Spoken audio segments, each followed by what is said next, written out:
नमस्कार साथियों, हमारे YouTube चैनल में आपका स्वागत है। अपनी तैयारी को एक लेवल अप करने के लिए हमारे चैनल को सब्सक्राइब करें, बेल आइकन ज़रूर प्रेस करें।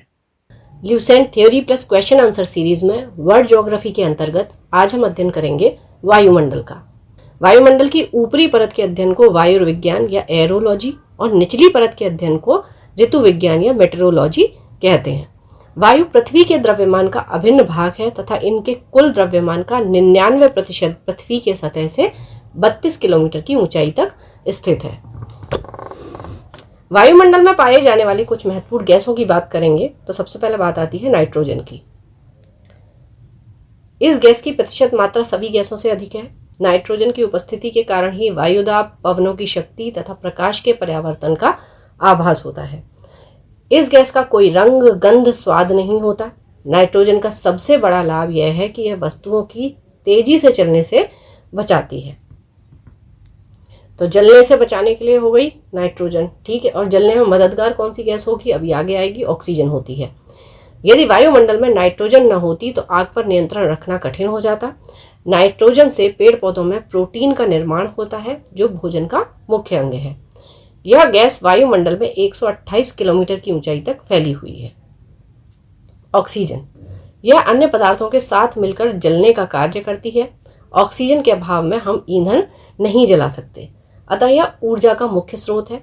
यह गैस वायुमंडल में 64 किलोमीटर की ऊंचाई तक फैली हुई है, परंतु 16 किलोमीटर से ऊपर जाकर इसकी मात्रा बहुत कम हो जाती है। 120 किलोमीटर की ऊंचाई पर ऑक्सीजन की मात्रा नगण्य हो जाती है। वायुमंडल में स्थायी गैसों की बात करेंगे तो घटक और उनके द्रव्यमान कितने प्रतिशत वायुमंडल में ये उपस्थित है। Nitrogen 78.8%, oxygen 20.95%, argon 0.93%, carbon dioxide 0.036। आपको ध्यान रखना है, शुरुआत की गैसों का कई बार क्रम आरोही या अवरोही में लगाने के लिए आता है, ठीक। तो कार्बन डाइऑक्साइड से पहले ऑर्गन आती है, इसे कई बार लोग गलत कर देते हैं, ठीक है। तो कार्बन डाइऑक्साइड से पहले ऑर्गन है और फिर नियॉन है 0.002, हीलियम 0.0005, क्रिप्टॉन 0.001, जीनॉन 0.00009 और हाइड्रोजन 0.00005। आगे बात करेंगे कार्बन डाइऑक्साइड। ये सबसे भारी गैस है और इस कारण यह सबसे निचली परत में मिलती है। इसका अधिकांश विस्तार 32 किलोमीटर की ऊंचाई तक है। यह गैस सूर्य से आने वाले विकिरण के लिए पारगम्य तथा पृथ्वी से परावर्तित होने वाले विकिरण के लिए अपारगम्य होती है, अतः यह कांच घर या पौधा घर प्रभाव के लिए उत्तरदायी है, जिसको हम ग्रीन हाउस गैस बोलते हैं। वायुमंडल के निचली परत को ये गर्म रखती है। दूसरी गैसों का आयतन वायुमंडल में स्थिर है, जबकि पिछले कुछ दशकों में मुख्यतः जीवाश्म ईंधन को जलाए जाने के कारण कार्बन डाइऑक्साइड के आयतन में लगातार वृद्धि हो रही है और जिससे ग्लोबल वार्मिंग बढ़ रही है। अच्छा, यहाँ एक और पॉइंट भी हम याद रख सकते हैं इसके साथ साथ ही कि भारत ने वर्ष 2070 तक लक्ष्य रखा हुआ है किसके लिए, शून्य कार्बन उत्सर्जन के लिए, ठीक है। और ये क्वेश्चन भी आपका एग्जाम में पूछा जाता है कि भारत ने शून्य कार्बन उत्सर्जन के लिए कब तक का लक्ष्य रखा है, तो उसमें आपको अलग अलग ईयर दिए होते हैं। ये 2070 तक के लिए है। भूपृष्ठ से परावर्तित अवरक्त विकिरण के अवशोषण द्वारा भू वायुमंडल के तापमान में वृद्धि की प्रक्रिया को ही हम ग्रीन हाउस प्रभाव कहते हैं। ओजोन, यह गैस ऑक्सीजन का ही एक विशेष रूप है। यह वायुमंडल में अधिक ऊंचाइयों पर ही अति न्यून मात्रा में मिलती है। न्यून मतलब कम मात्रा में। यह सूर्य से आने वाली तेज पराबैंगनी किरणों यानी कि अल्ट्रावायलेट रेडिएशंस, इनके कुछ अंश को अवशोषित कर लेती है। यह 10 से 50 किलोमीटर की ऊंचाई तक केंद्रित है। वायुमंडल में ओजोन गैस की मात्रा में कमी होने से सूर्य की पराबैंगनी विकिरण अधिक मात्रा में पृथ्वी पर पहुंचकर कैंसर जैसी भयानक बीमारियां फैला सकती हैं। जलवाष्प, वायुमंडल में जलवाष्प सबसे अधिक परिवर्तनशील तथा असमान वितरण वाली गैस है, ठीक है। इसका वितरण जो है वो समान नहीं है। यह ऊंचाई के साथ घटती जाती है। 90 किलोमीटर की ऊंचाई तक ही ये पाई जाती है। वायुमंडल के संपूर्ण जलवाष्प का 90% भाग 8 किलोमीटर की ऊंचाई तक सीमित है। इसके संघनन होने के कारण बादल, वर्षा, कोहरा, ओस, तुषार, हिम आदि का निर्माण होता है। तो ये सारी चीज़ों का किससे निर्माण होता है, जलवाष्प का संघनन होता है, उससे निर्माण होता है। विभिन्न प्रकार के तूफानों को जल व वाष्प से ही ऊर्जा प्राप्त होती है।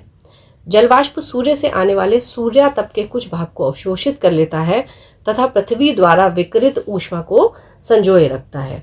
इस प्रकार यह एक कंबल का काम करता है, जिससे पृथ्वी ना तो अत्यधिक गर्म और ना ही अत्यधिक ठंडी हो सकती है। जल वाष्प के संघनन से वृष्टि होती है। वायुमंडल की स्थिरता भी जल वाष्प से नियंत्रित होती है। पृथ्वी के ताप को बनाए रखने के लिए कार्बन डाइऑक्साइड व जल वाष्प उत्तरदायी हैं। जल वाष्प के अलावा सूर्यातप तथा सौर विकिरण का अवशोषण ऑक्सीजन, ओजोन तथा कार्बन डाइऑक्साइड गैसें करती हैं। धूल कणों की बात करेंगे तो धूल कण प्रायः वायुमंडल के निचले भाग में मौजूद होते हैं, फिर भी संवहनीय वायु प्रवाह इनमें काफी ऊंचाई तक ले जा सकता है। धूल कण के स्रोत क्या हैं? समुद्री नमक हो गया, महीन मिट्टी, धुएं की कालिमा, राख, पराग हो गया, धूल एवं उल्काओं के टूटे हुए कण।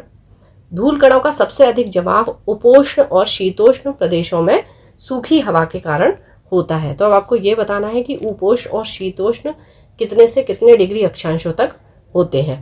धूल और नमक के कण आर्द्रतागाही केंद्र की तरह कार्य करते हैं, जिसके चारों ओर जलवाष्प संघनित होकर मेघों का निर्माण करती है। आकाश का रंग नीला धूल कण के कारण दिखाई देता है।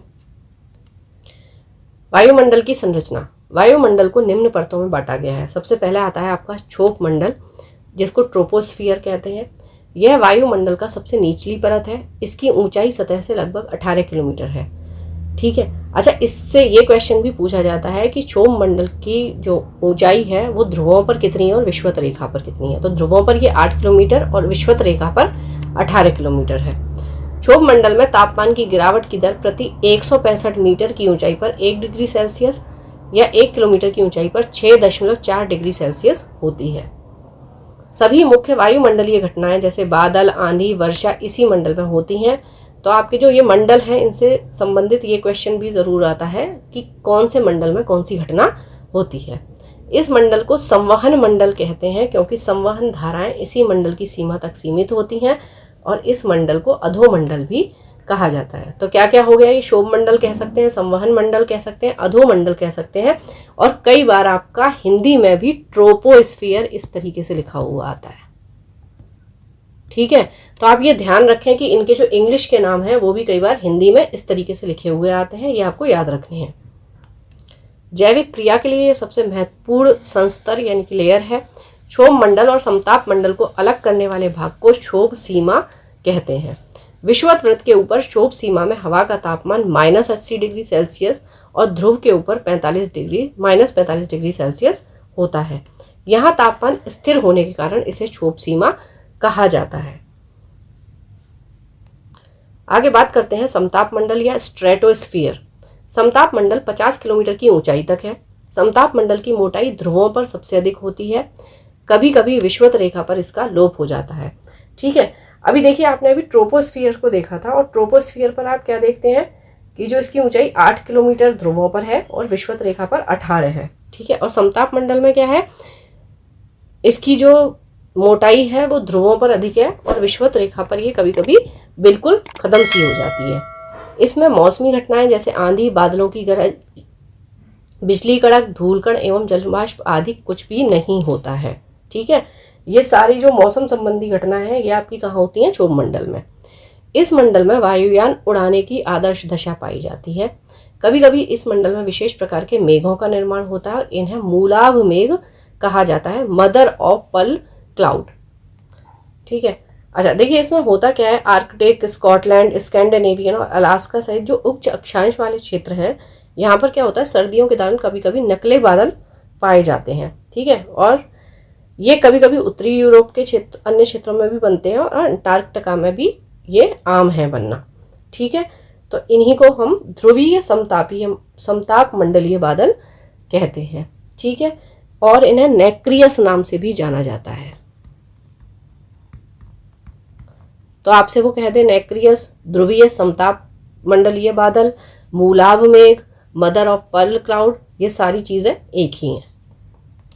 समताप मंडल की एक महत्वपूर्ण लक्षण यह है कि इसमें ओजोन गैस की एक परत पाई जाती है जो सूर्य से आने वाली पराबैंगनी किरणों को अवशोषित कर लेती है। इसलिए इसे पृथ्वी का सुरक्षा कवच कहते हैं। ये ध्यान रखिएगा, ये क्वेश्चन मल्टीपल टाइम पूछा गया है कि ओजोन गैस की जो लेयर है वो कौन से मंडल में पाई जाती है। ज़्यादातर लोग इसमें ट्रोपोस्फियर लगा कर आते हैं, यानी कि शोभ मंडल। ओजोन परत को नष्ट करने वाली गैस CFC क्लोरोफ्लोरोकार्बन है, जो एयर कंडीशनर, रेफ्रिजरेटर आदि से निकलती है। ओजोन परत में क्षरण CFC में उपस्थित सक्रिय क्लोरीन के कारण होता है। ओजोन परत की मोटाई नापने में डॉप्सन इकाई का प्रयोग किया जाता है, कई बार पूछा गया है। कुछ विद्वान ओजोन मंडल को एक अलग मंडल मानते हैं। इसकी ऊंचाई 32 किलोमीटर से 7 किलोमीटर के मध्य मानते हैं। इस मंडल में ऊंचाई के साथ तापमान बढ़ता जाता है। प्रति 1 किलोमीटर की ऊंचाई पर तापमान में 5 डिग्री सेल्सियस की वृद्धि होती है। मध्य मंडल या मीजोस्फीयर। मध्य मंडल समताप मंडल के ठीक ऊपर 80 किलोमीटर की ऊंचाई तक फैला हुआ है। इस संस्तर में भी ऊंचाई के साथ साथ तापमान में कमी होने लगती है और 80 किलोमीटर की ऊंचाई तक पहुंचकर यह -100 डिग्री सेल्सियस हो जाता है। मध्य मंडल की ऊपरी परत को मध्य सीमा कहते हैं। जहां एक लेयर खत्म होगी और दूसरी शुरू होगी, वही आपकी सीमा हो जाती है। ठीक है, जैसे शोभ सीमा हो गई, मध्य सीमा हो गई। आयन मंडल या आयनोस्फीयर। आयन मंडल मध्य मंडल के ऊपर 80 किलोमीटर से 400 किलोमीटर के बीच स्थित है। इसमें विद्युत आवेशित कण पाए जाते हैं, जिन्हें आयन कहते हैं, तथा इसीलिए इसे आयन मंडल कहा जाता है। यह भाग कम वायुदाब तथा पराबैंगनी किरणों द्वारा आयनीकृत होता है। आयन मंडल में ऊंचाई बढ़ने के साथ तापमान में वृद्धि शुरू हो जाती है। इस मंडल में सबसे नीचे स्थित डी लेयर से लॉन्ग रेडियो वेव्स एवं E1, E2, F1, F2 परतों से शॉर्ट रेडियो वेव परावर्तित होती हैं। इसी के फलस्वरूप पृथ्वी पर रेडियो, टेलीविजन, टेलीफोन एवं रडार आदि की सुविधा प्राप्त होती है। संचार उपग्रह इसी मंडल में अवस्थित होते हैं। तो संचार से संबंधित जो भी चीजें हैं वो आपकी आयन मंडल में होती हैं। ठीक है।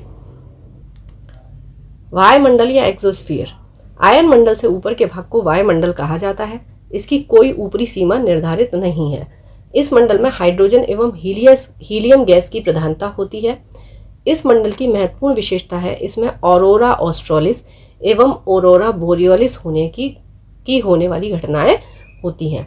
ऑरोरा का शाब्दिक अर्थ होता है प्रातःकाल या डॉन, जबकि बोरियोलिस तथा ऑस्ट्रेलिस का अर्थ क्रमशः उत्तरी एवं दक्षिणी होता है। इसी कारण इन्हें उत्तरी ध्रुवीय प्रकाश यानी कि ऑरोरा बोरियोलिस और दक्षिणी ध्रुवीय प्रकाश यानी कि ऑरोरा ऑस्ट्रेलिस कहा जाता है। वास्तव में ऑरोरा ब्रह्मांडीय चमकते प्रकाश होते हैं, जिनका निर्माण चुंबकीय तूफान के कारण सूर्य की सतह से विसर्जित इलेक्ट्रॉन तरंग के कारण होता है। ऑरोरा ध्रुवीय आकाश में लटके विचित्र बहुरंगी आतिशबाजी की तरह दिखाई पड़ते हैं। ये प्रायः आधी रात के समय दृष्टिगत होते हैं। तो एक बार डायग्राम से देख लेते हैं कौन कौन सी लेयर होती है। सबसे पहले बात करेंगे ट्रोपोस्फियर यानी कि शोभ मंडल की। तो 20 किलोमीटर तक ये होती है। मौसम संबंधी जो भी घटनाएं हैं वो आपकी ट्रोपोस्फियर में पाई जाती हैं। उसके बाद स्ट्रेटोस्फियर या समताप मंडल आता है। यहाँ पर वायुयान के उड़ने के लिए ये उचित यहाँ पर परिस्थितियां होती हैं। 50 किलोमीटर तक ये पाई जाती है। ओजोन लेयर स्ट्रेटोस्फियर में होती है, कई बार ये आपसे पूछा गया है। फिर मीजोस्फियर आता है, जिसमें आपके मीटियोर्स वगैरह पाए जाते हैं। 85 किलोमीटर तक इसका विस्तार होता है।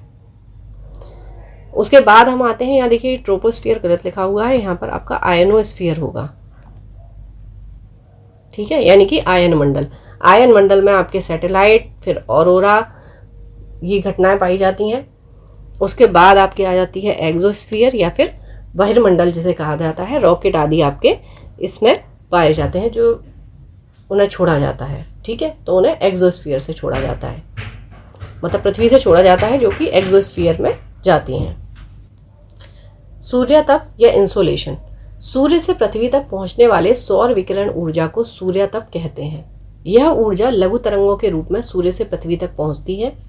वायुमंडल की बाहरी सीमा पर सूर्य से प्रति मिनट प्रति वर्ग सेंटीमीटर 1.94 कैलोरी ऊष्मा प्राप्त होती है। यह आपसे पूछा जाता है कि कितने कैलोरी ऊष्मा प्रति वर्ग सेंटीमीटर में प्राप्त होती है। धरातल पर प्राप्त सूर्यतप की मात्रा में उष्णकटिबंध में 320 वाट प्रति वर्ग मीटर से लेकर ध्रुवों पर 70 वाट प्रति वर्ग मीटर की भिन्नता पाई जाती है। सबसे अधिक सूर्यतप उपोष्णकटिबंधीय मरुस्थलों पर प्राप्त होता है, क्योंकि यहाँ मेघाच्छादन बहुत कम पाया जाता है। ठीक है, सामान्यतः एक ही अक्षांश पर स्थित महाद्वीपीय भाग पर अधिक और महासागरीय भाग में अपेक्षितया कम मात्रा में सूर्यतप प्राप्त होता है। ठीक, तो ये आपसे पूछा जाता है कि महाद्वीप पर अधिक प्राप्त होता है या महासागर पर अधिक प्राप्त होता है। पृथ्वी का अक्ष सूर्य के चारों ओर परिक्रमण की समतल कक्षा से 66 सही 1/2 डिग्री का कोण बनाता है, जो विभिन्न अक्षांशों पर प्राप्त होने वाले सूर्य तप की मात्रा को बहुत प्रभावित करता है। क्योंकि पृथ्वी जो है वो टिल्ट है, ठीक है, एक तो इस वजह से क्या होता है, कहीं ज्यादा सूर्य तप होता है, कहीं कम होता है। किसी भी सतह को प्राप्त होने वाली सूर्य तप की मात्रा एवं उसी सतह से परावर्तित की जाने वाली सूर्य तप की मात्रा के बीच अनुपात जो होता है उसको एल्बिडो कहा जाता है। सौर विकिरण का यह परावर्तन लघु तरंगों में ही होता है। वायुमंडल की बाह्य सीमा पर प्राप्त होने वाले सौर विकिरण का लगभग 32% भाग बादलों की सतह से परावर्तित तथा धूल कणों से प्रकीर्णित होकर अंतरिक्ष में लौट जाता है। सूर्य तप का लगभग 2% भाग धरातल से परावर्तित होकर अंतरिक्ष में वापस चला जाता है। इस प्रकार सौर विकिरण का 34% भाग धरातल को गर्म करने के काम में नहीं आता है। ठीक, पूर्ण मेघाच्छादन के समय, यानी कि जब पूरी तरीके से बादलों से ढका हुआ हो, उस समय सूर्य के प्रकाश में कमी का मूल कारण परावर्तन होता है, ना कि अवशोषण। ठीक, परावर्तन यानी कि वापस लौट जाना। पृथ्वी सौर्यिक विकिरण द्वारा प्रसारित ऊर्जा का 51% भाग और वायुमंडल सौर्यिक ऊर्जा का केवल 14% भाग ही ग्रहण कर पाता है। वायुमंडल गर्म तथा ठंडा निम्न विधियों से होता है। देखिए क्या क्या विधियां हैं। चालन या कंडक्शन, जब असमान ताप वाली दो वस्तुएं एक दूसरे के संपर्क में आती हैं तो अधिक तापमान वाली वस्तु से कम तापमान वाली वस्तु की ओर ऊष्मा प्रवाहित होती है। ये हमेशा ध्यान रखिएगा कि जो ऊष्मा है या गर्मी है वो हमेशा ज्यादा जिसके पास है वहां से कम में जाएगी। ठीक है, तो ऊष्मा का यह प्रवाह तब तक चलता रहता है जब तक दोनों वस्तुओं का तापमान एक जैसा ना हो जाए, जब तक इक्वल ना हो जाए। वायु ऊष्मा की कुचालक है, अतः चालन प्रक्रिया वायुमंडल को गर्म करने के लिए सबसे कम महत्वपूर्ण है। वायुमंडल की निचली परतों को गर्म करने में चालन महत्वपूर्ण योगदान देती है। चलिए नेक्स्ट है संवहन या कन्वेक्शन। पृथ्वी के संपर्क में आई वायु गर्म होकर धाराओं के रूप में लंबवत उठती है और वायुमंडल में ताप का संचरण करती है। वायुमंडल के लंबवत तापन की यह प्रक्रिया ही संवहन कहलाती है। ठीक है, जब वायुमंडल की निचली परत भौमिक विकिरण अथवा संचालन से गर्म हो जाती है तो उसकी वायु फैलती है, जिससे उसका घनत्व कम हो जाता है। तो जब वायु फैलेगी तो घनत्व कम होगा, घनत्व कम होने से वो हल्की हो जाती है और ऊपर को उठ जाती है। ठीक, इस प्रकार वह वायु निचली परतों की ऊष्मा को ऊपर ले जाती है, ऊपर की ठंडी वायु उसका स्थान लेने के लिए नीचे आ जाती है। ठीक है, तो क्या होता है, गर्म वायु है, गर्म ऊपर चली जाएगी और जो ठंडी वायु है वो फिर नीचे आ जाएगी और कुछ देर बाद वह भी गर्म हो जाती है। इस प्रकार संवहन प्रक्रिया द्वारा वायुमंडल क्रमशः नीचे से ऊपर गर्म होता रहता है। वायुमंडल गर्म होने में यह मुख्य भूमिका निभाता है। ठीक है, कौन सा प्रोसेस, संवहन का प्रोसेस। अच्छा, एक चीज और इम्पोर्टेंट है कि संवहन द्वारा ऊर्जा का स्थानांतरण केवल क्षोभ मंडल तक सीमित रहता है। ठीक, संवहन द्वारा ऊष्मा का संचरण केवल गैसीय एवं तरल पदार्थों में होता है क्योंकि उनके अणुओं के बीच का बंधन कमजोर होता है। संवहन की प्रक्रिया ठोस पदार्थों में नहीं होती है, ये ध्यान रखें। नेक्स्ट आता है आपका विकिरण या रेडिएशन। किसी पदार्थ को ऊष्मा तरंगों के संचार द्वारा सीधे गर्म होने को विकिरण कहते हैं। उदाहरणतया सूर्य से प्राप्त होने वाली किरणों से पृथ्वी तथा उसके वायुमंडल का गर्म होना विकिरण कहलाता है।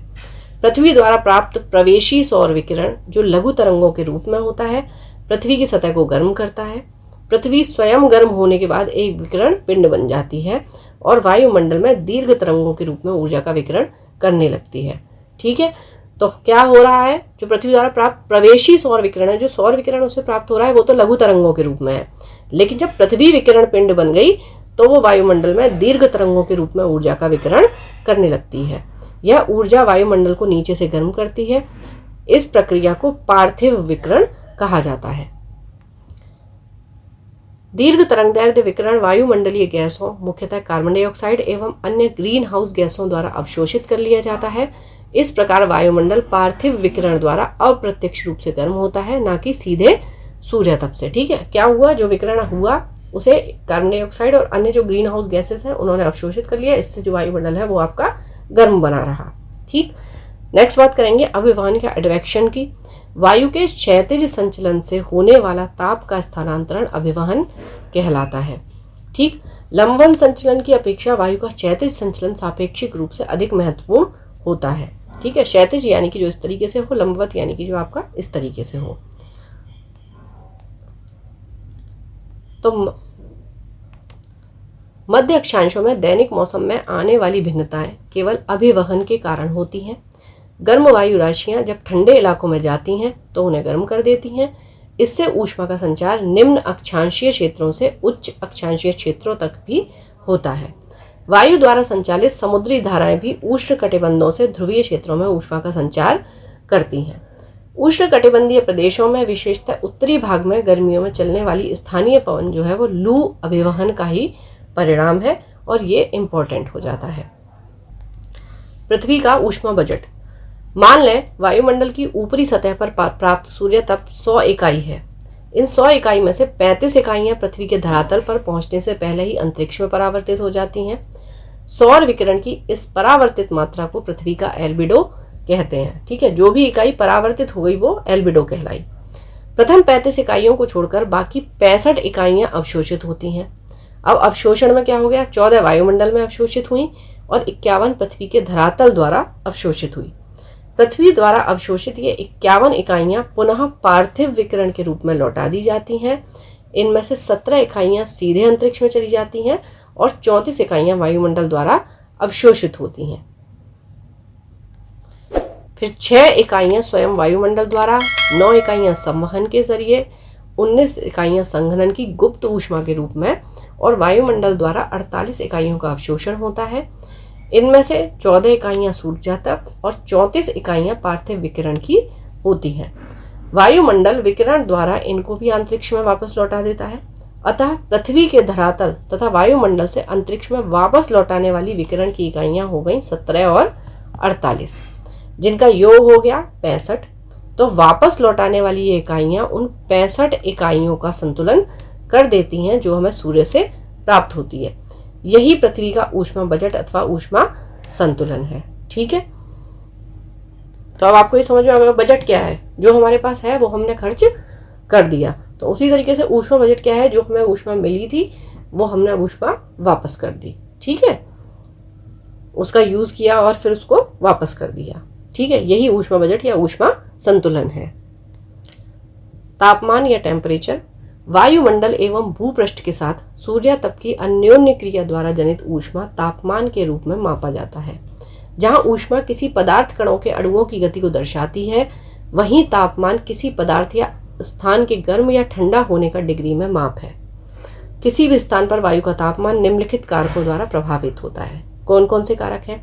उस स्थान की अक्षांश रेखा, समुद्र तल से उस स्थान की उत्तुंगता, समुद्र से उसकी दूरी, वायु संहति का परिसंचरण, कोषण तथा ठंडी महासागरीय धाराओं की उपस्थिति और जो स्थानीय कारक हो सकते हैं, यानी कि लोकल जो भी कारक हो। तापमान का वितरण। जनवरी और जुलाई के तापमान के वितरण का अध्ययन करके हम पूरे विश्व के तापमान वितरण के बारे में जान सकते हैं। मानचित्रों पर तापमान वितरण सामान्यतः समताप रेखाओं की मदद से दर्शाया जाता है।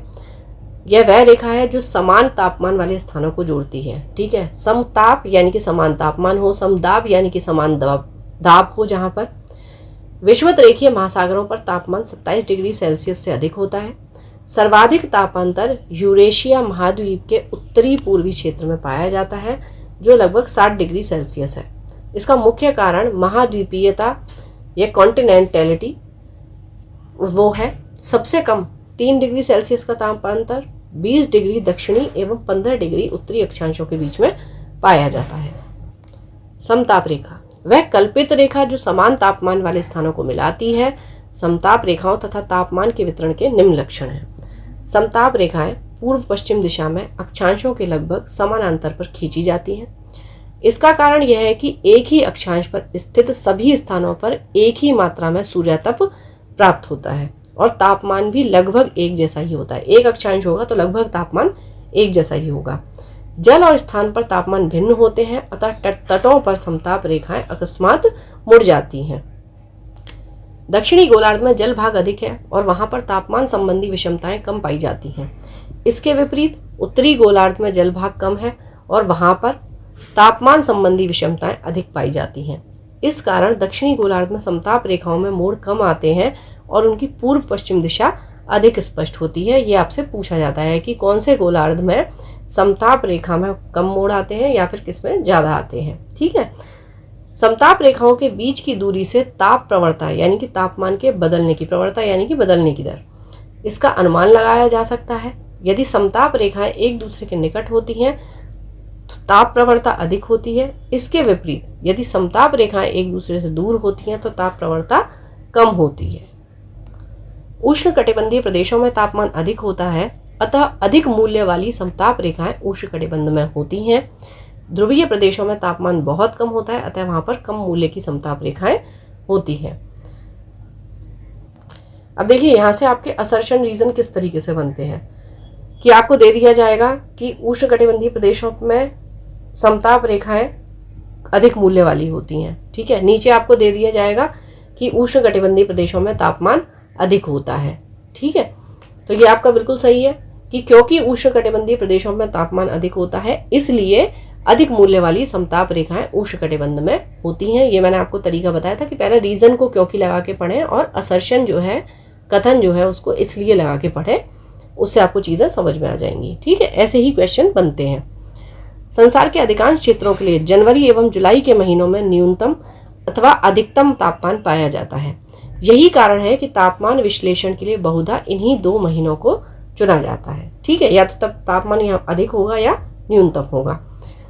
तापमांतर यानी कि रेंज ऑफ टेम्परेचर, अधिकतम तथा न्यूनतम तापमान के अंतर को तापांतर कहा जाता है। ये 2 प्रकार का होता है। दैनिक तापांतर, ठीक है, यानी कि डेली जो ताप का अंतर आता है, किसी स्थान पर किसी एक दिन के अधिकतम तथा न्यूनतम तापमान के अंतर को वहां का दैनिक तापांतर कहते हैं। ताप में आए इस अंतर को ताप परिसर कहा जाता है। वार्षिक तापांतर की बात करेंगे तो जिस प्रकार दिन तथा रात के तापमान में अंतर होता है उसी प्रकार ग्रीष्म तथा शीत ऋतु के तापमान में भी अंतर होता है। अतः किसी स्थान के सबसे गर्म तथा सबसे ठंडे महीने के मध्यमान तापमान के अंतर को वार्षिक तापांतर कहते हैं। विश्व में सबसे अधिक वार्षिक तापांतर 65.5 डिग्री सेल्सियस साइबेरिया में स्थित बैरखोयास्क नामक स्थान का है। किसी भी स्थान विशेष के औसत तापक्रम तथा उसके अक्षांश के औसत तापक्रम के अंतर को तापीय विसंगति कहते हैं। वायुमंडलीय दाब, पवन एवं वायु राशियां। वायु दाब की बात करते हैं। माध्य समुद्र तल से वायुमंडल की अंतिम सीमा तक 1 इकाई क्षेत्रफल के वायु स्तंभ के भार को वायुमंडलीय दाब कहते हैं। सामान्य दशाओं में समुद्र तल पर वायु दाब पारे के 76 सेंटीमीटर या 760 मिलीमीटर ऊंचे स्तंभ द्वारा पड़ने वाला दाब होता है। वायु दाब को बैरोमीटर से मापा जाता है। वायुमंडलीय दाब को मौसम के पूर्वानुमान के लिए एक महत्वपूर्ण सूचक माना जाता है। वायुमंडलीय दाब की इकाई बार है। ठीक है, नापा बैरोमीटर से जाता है, इकाई बार है। एक बार 10⁵ न्यूटन पर मीटर स्क्वायर होता है। वायु दाब को मिली बार तथा पास्कल में भी मापते हैं। व्यापक रूप से प्रयोग की जाने वाली दाब की इकाई को किलो पास्कल कहते हैं। समुद्र तल पर औसत वायुमंडलीय दाब 1013.2 मिली बार या 1013.2 किलो पास्कल होता है। ठीक है, अब यंत्र और आविष्कारक देख लेंगे। पारद वायु दाब मापी ई टॉरिसेली, निद्रव वायु दाब मापी Lucien Vidi, Celsius thermometer Anders Celsius और केश आर्द्रता मापी डी सॉसर। वायुमंडल के निचले भाग में वायु दाब ऊंचाई के साथ तीव्रता से घटता है। यह ह्रास दर प्रत्येक 10 मीटर की ऊंचाई पर 1 मिलीबार होता है। 10 किलोमीटर की ऊंचाई पर 265 मिलीबार वायु दाब एवं -49.7 डिग्री सेल्सियस मानक तापमान होता है। अब समदाब रेखा की बात करेंगे।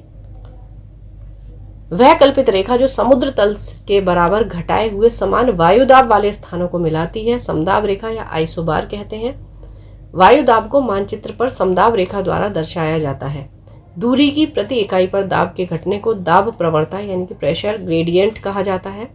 जब समदाब रेखा एक दूसरे के पास होती है तो दाब प्रवणता अधिक होती है, परंतु जब समदाब रेखाएं एक दूसरे से दूर होती हैं तो दाब प्रवणता कम होती है।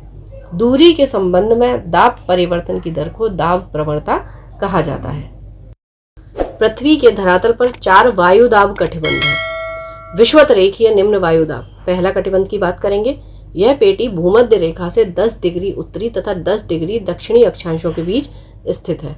यहाँ सालों भर सूर्य की किरणें लंबवत पड़ती हैं, जिसके कारण तापमान हमेशा ऊंचा रहता है। इस कटिबंध में धरातलीय क्षैतिज पवनें नहीं चलती, बल्कि अधिक तापमान के कारण वायु हल्की होकर ऊपर उठती है और संवहनीय धाराओं का जन्म होता है। इसलिए इस कटिबंध को शांत कटिबंध या डोलड्रम कहा जाता है। कई बार ये पूछा जाता है, ठीक है, कि डोलड्रम का जो क्षेत्र है वो कहाँ से कहाँ तक है? 10 डिग्री उत्तरी से 10 डिग्री दक्षिणी अक्षांशों के बीच स्थित। विषुवत रेखा पर पृथ्वी के घूर्णन का वेग सबसे अधिक होता है, जिससे यहाँ पर अपकेंद्रीय बल सर्वाधिक होता है, जो वायु को पृथ्वी के पृष्ठ से परे धकेलती है। इसके कारण भी यहाँ पर वायुदाब कम होता है। नेक्स्ट आता है आपका उपोष्ण उच्च वायुदाब। उत्तरी तथा दक्षिणी गोलार्धों में क्रमशः कर्क और मकर रेखाओं से 35 डिग्री अक्षांशों तक, ठीक है, कर्क और मकर होती हैं आपकी 23.5 डिग्री पर उत्तर और 23.5 डिग्री दक्षिण से लेकर 35 डिग्री तक उच्च दाब पेटियां पाई जाती हैं। यहाँ उच्च दाब होने के दो कारण हैं। पहला कारण क्या है कि विषुवत रेखीय कटिबंध से गर्म होकर उठने वाली वायु ठंडी और भारी होकर कर्क तथा मकर रेखाओं से 35 डिग्री अक्षांशों के बीच नीचे उतरती है और उच्च वायु दाब उत्पन्न करती है। दूसरा कारण है पृथ्वी के दैनिक गति के कारण उपध्रुवीय क्षेत्रों से वायु विशाल राशियां कर्क तथा मकर रेखाओं से 35 डिग्री अक्षांशों के बीच एकत्रित हो जाती हैं, जिससे वहां पर उच्च वायुदाब उत्पन्न होता है। ठीक है, विषुवत रेखा से 30 डिग्री से 35 डिग्री अक्षांशों के मध्य दोनों गोलार्धों में उच्च वायुदाब की पेटियां उपस्थित होती हैं। इस उच्च वायुदाब वाली पेटी को अश्व अक्षांश कहते हैं। ठीक है, 10-10 डिग्री तक आपका डोलड्रम हो गया, 30 से 35 डिग्री अश्व अक्षांश हो गया। इसका कारण क्या है कि मध्य युग में यूरोप में खेती के लिए पश्चिमी द्वीप समूह में पालदार जलयानों में लादकर घोड़े भेजे जाते थे। ठीक है, किसके लिए? व्यापार के लिए। अब क्या होता था, इन जलयानों को इन अक्षांशों के बीच वायु शांत रहने के कारण आगे बढ़ने में कठिनाई होती थी। इसलिए जलयानों का भार कम करने के लिए घोड़े समुद्र में फेंक दिए जाते थे और इसलिए इन्हें अश्व अक्षांश कहा जाता है। नेक्स्ट आपका उपध्रुवीय निम्न वायुदाब 45 डिग्री उत्तरी तथा दक्षिणी अक्षांशों से क्रमशः आर्कटिक तथा अंटार्कटिक वृत्तों के बीच निम्न वायुभार की पेटियां पाई जाती हैं और इन्हें उपध्रुवीय निम्न दाब पेटियां कहा जाता है। ध्रुवीय उच्च वायुदाब 80 डिग्री उत्तरी तथा दक्षिणी अक्षांश से उत्तरी तथा दक्षिणी ध्रुव तक उच्च दाब पेटियां पाई जाती हैं। चलिए, तो अब देखिए, आप यहाँ पर देख सकते हैं, यहाँ आपकी विषुवत रेखा हो गई। ठीक, अब इससे ऊपर यहाँ जो 10 डिग्री तक का क्षेत्र है, इसको हम डोलड्रम या शांत क्षेत्र के नाम से जानते हैं। फिर आपका यहाँ से यहाँ तक और यहाँ से यहाँ तक हो गया उपोष्ण उच्च वायुदाब।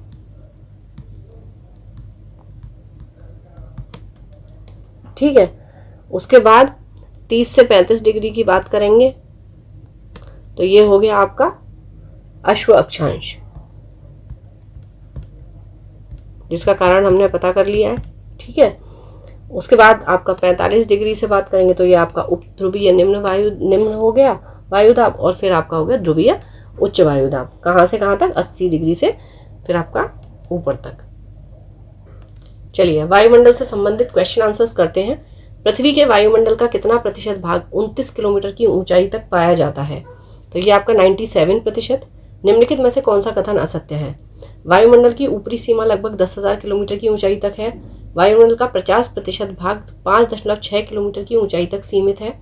ऊंचाई में वृद्धि के साथ साथ जलवाष्प की मात्रा में वृद्धि होती है। ये देखिए, ये गलत है। वायुमंडल के निचले स्तर में भारी गैस एवं ऊपरी स्तर में हल्की गैसों की प्रधानता होती है। ठीक है, ये बिल्कुल सही है आपका, ये सारे ऑप्शन सही है, ये आपका गलत है।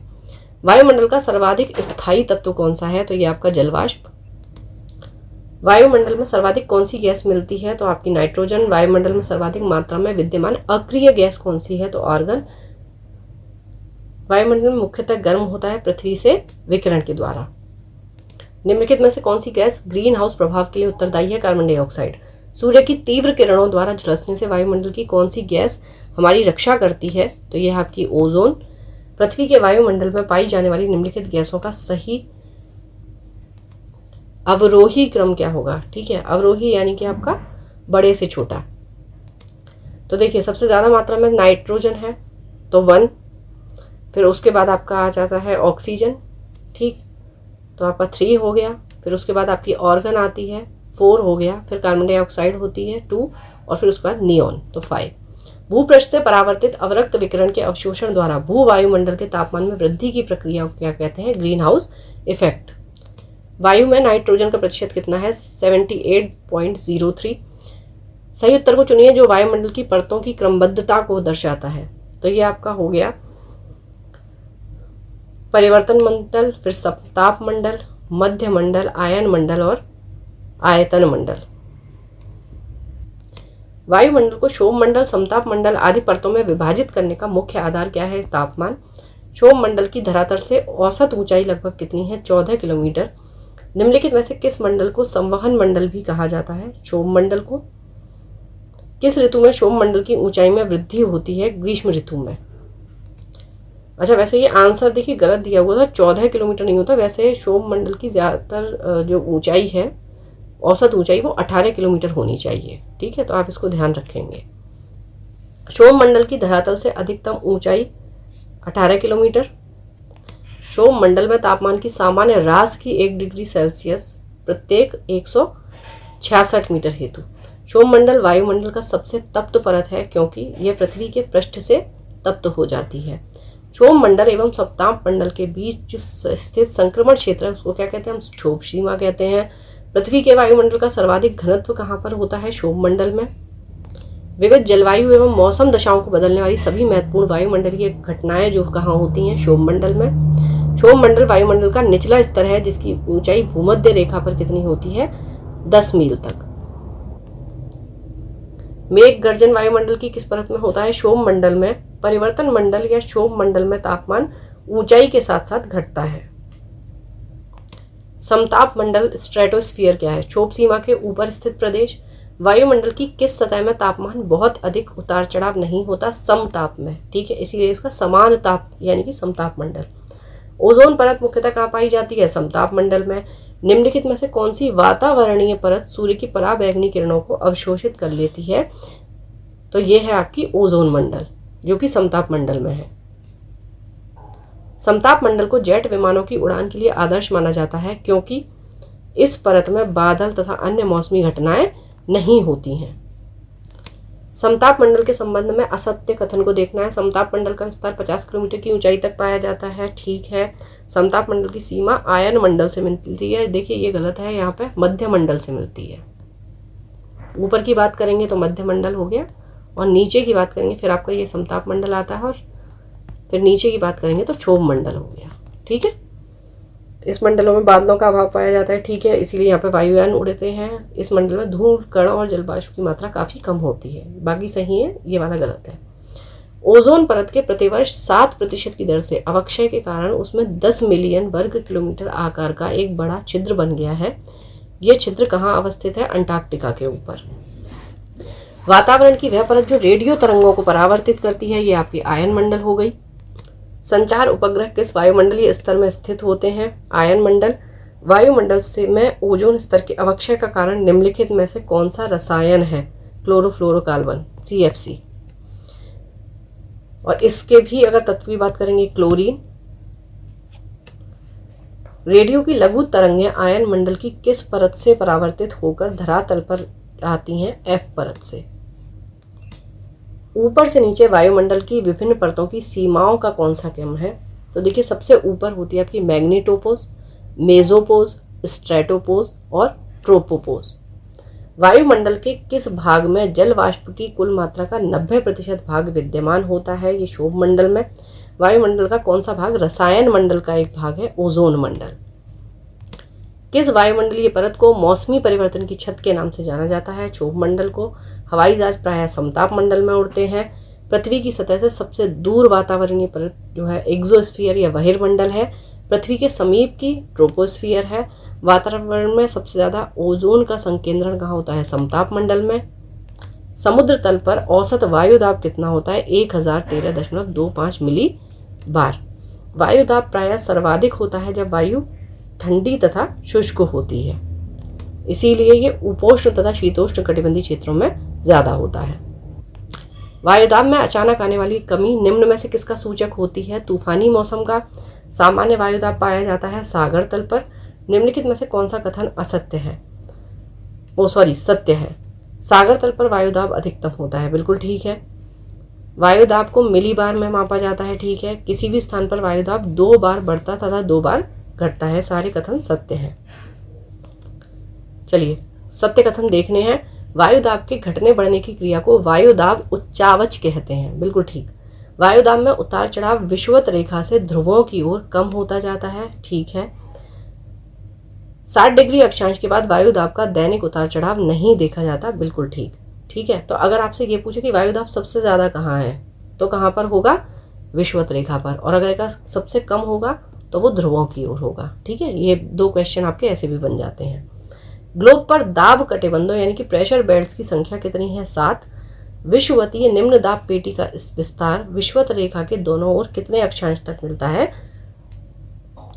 तो ये आपका 10 डिग्री उत्तरी तथा 10 डिग्री दक्षिणी, ठीक है। डोलड्रम पेटी का विस्तार आपका, वैसे देखिए डोलड्रम का जो विस्तार है 0 से लेकर 10 डिग्री उत्तर तथा दक्षिण दोनों होना चाहिए। तो यहाँ पर क्या है, उत्तर दक्षिण दोनों किसी में नहीं दिए हुए हैं। 5 डिग्री नॉर्थ और 5 डिग्री साउथ दिया हुआ है, इसलिए आप इसको लगा देंगे। डोलड्रम क्षेत्र की विशेषता क्या है? निम्न दाब एवं शांत पवन। शांत पेटी किस रेखा के दोनों ओर पाई जाती है? भूमध्य रेखा के। विश्व के सभी उष्ण मरुस्थल निम्न में से किस पेटी में उपस्थित हैं? उपोष्ण कटिबंधीय उच्च दाब पेटी में। वायुमंडल में ट्रोपोस्फीयर के ऊपर कौन सी परत पाई जाती है? स्ट्रेटोस्फीयर। ओजोन परत पृथ्वी से करीब कितनी ऊंचाई पर है? 20 किलोमीटर। जेट धाराएं प्रायः कहाँ पाई जाती हैं? क्षोभ सीमा में। पृथ्वी के ऊपर मौजूद वायुमंडलीय परतों की संख्या कितनी है? ये 5 आपकी परतें हैं। वायुमंडल के संदर्भ में निम्नलिखित कथनों में से कौन सा एक सही है? वायुमंडल की निश्चित ऊपरी सीमाएं होती है, परंतु यह धीरे धीरे विरल होता रहता है जब तक कि वह अनवगम्य ना हो जाए, ठीक है। ये गलत है। वायुमंडल की कोई निश्चित ऊपरी सीमाएं नहीं होती, परंतु यह धीरे धीरे विरल होता जाता है जब तक कि यह अनवगम्य ना हो जाए, ठीक है।